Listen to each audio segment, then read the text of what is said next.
Bonsoir à tous. La nouvelle est choquante. L'Iran a confirmé en début d'après-midi la peine de 40 ans de prison infligée à Olivier Van de Castel, le travailleur humanitaire belge détenu depuis plusieurs mois. Il a également écopé de 74 coups de fouet. Laurent Rare, Pascal Boussamante.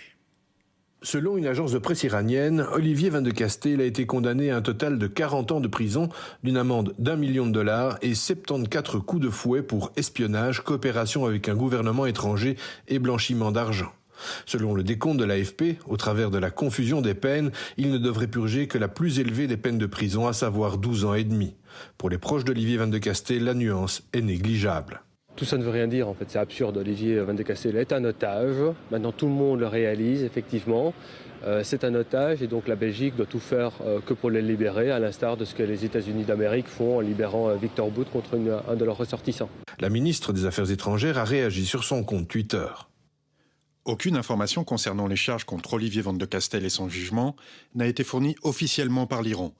Nous allons convoquer l'ambassadeur d'Iran aujourd'hui, vu les infos diffusées par voie de presse. Olivier Van de Castel a été arrêté le 28 février dernier et maintenu au secret depuis lors. Il a eu la visite de diplomates belges qui l'ont trouvé fort affecté par ses conditions de détention. Je rappelle malgré tout qu'Olivier Van de Castel, ça fait 11 mois qu'il est dans une cellule, dans une cave, dans le froid de Téhéran. Il neige à Téhéran, il fait aussi froid qu'ici, en t-shirt, qui n'a pas accès aux soins nécessaires, qui n'a pas accès à la nourriture et qui n'a aucun contact avec sa famille. Il semblerait que son sort soit lié à celui d'Assadollah Assadi, un agent iranien condamné en Belgique pour un projet d'attentat contre les membres de l'opposition iranienne en France. Un traité d'échange de prisonniers entre la Belgique et l'Iran a été suspendu le mois dernier par la Cour constitutionnelle.